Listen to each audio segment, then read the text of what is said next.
Hello and welcome to Riffle Shuffle and Roll. My name's Mark, and today I've got a free print and play style abstract game for you. This is a game called Stack a Cash. It's a three in a row game designed by Nico L and Ava J. I'll have links for their website down below in the description. To play Stack a Cash, all you need are 6 coins and a 3x3 grid, just like tic tac toe. And the goal is to get 3 coins with your side facing up in a row. The premise is simple. The game is deep though, so let's go ahead and dive in, learn how to play.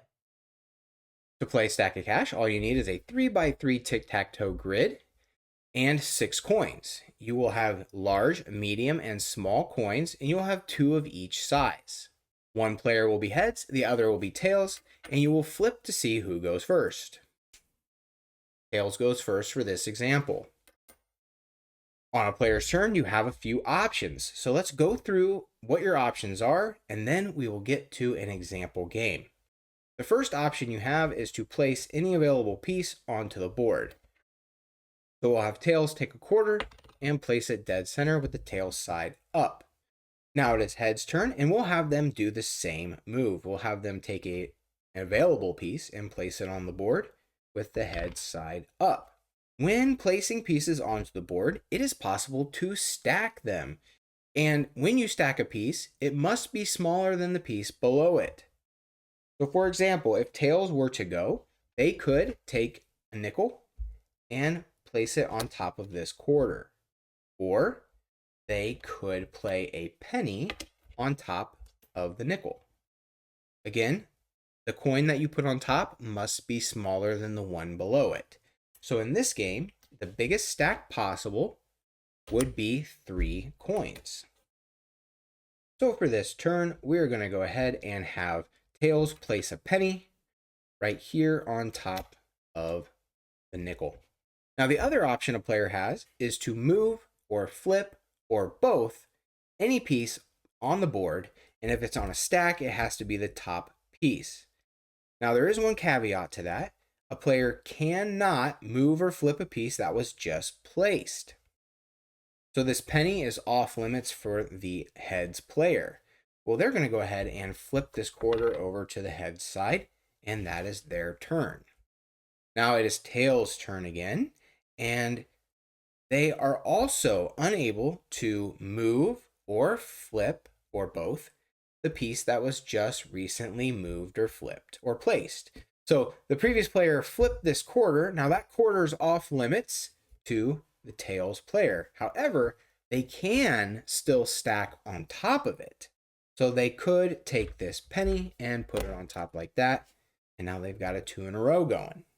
So then we go back to heads. This penny is off limits for that player. They can move or flip or both this penny here, or they can place the quarter or the nickel that's off to the side. It's heads' turn, so what they're going to do is take this penny and we're going to move it and flip it right up here.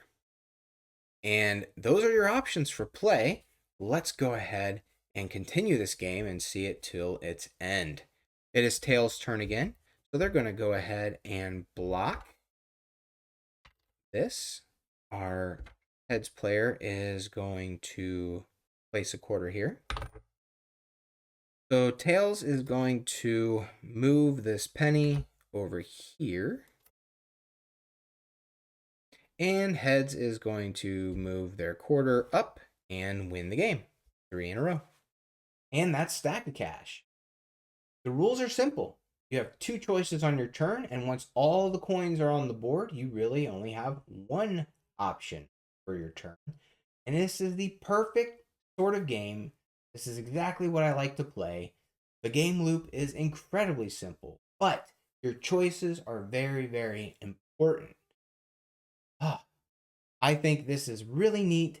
It takes the concept of stacking for 3 in a row, especially with the nesting doll style 3 in a row games like Goblet, and turns it on its head. The idea of stacking pieces with the topmost piece being what controls the stack is pretty common. And the idea of nesting dolls, stacking pieces over the bigger pieces fit over the smaller pieces, that's a pretty common idea too. And this does a nice twist on both of those concepts because we still have different size pieces, but it is the smaller piece that is on top that determines which player is in control of that stack, essentially. So this game can be over super quick if you're not paying attention.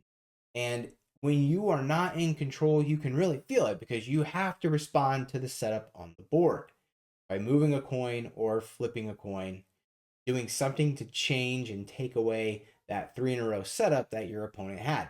Well, that is it for Stack of Cash. If you'd like to learn how to play more board games, I've got a playlist for you right here. If you found this video helpful, the best thing you can do is subscribe, ring the bell, give the video a thumbs up. If you want to go the extra mile, leave a comment down below. That really goes a long way for me. Thank you so much for watching. Until next time, keep on playing.